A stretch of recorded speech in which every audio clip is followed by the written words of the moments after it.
The next step I'm going to take is disconnecting the throttle cables. So the first thing you do is over here, I've already done this, but these, as you can see right here, these are pressed through here, and you can use a needle nose plier, squeeze them together, and you pull them up. And that's what you do here.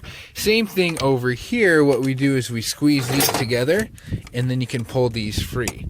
And I'll do that shortly, but what you do, and I can't really do it with one hand, but you squeeze those together, and then these will pull out, and you'll push this off here.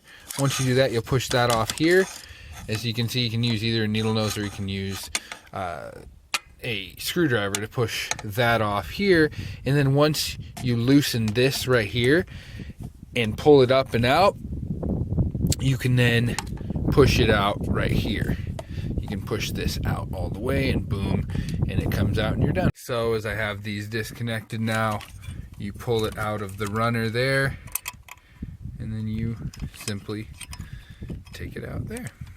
That was already in here along this. So you take it out, and these are free once you take it off of this right here.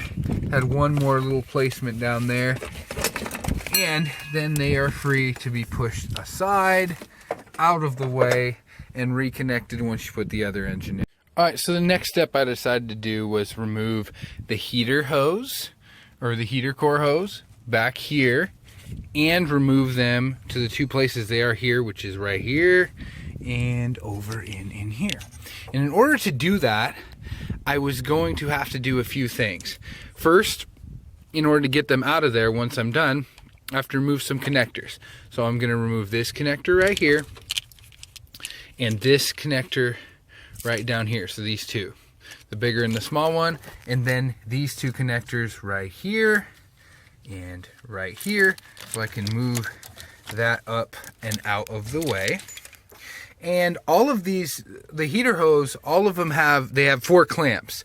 The problem is with these heater hoses, often they end up getting stuck on these flanges back here, which are heater core flanges. And you can't really get back in there and pry too well without a hook, and I don't have one.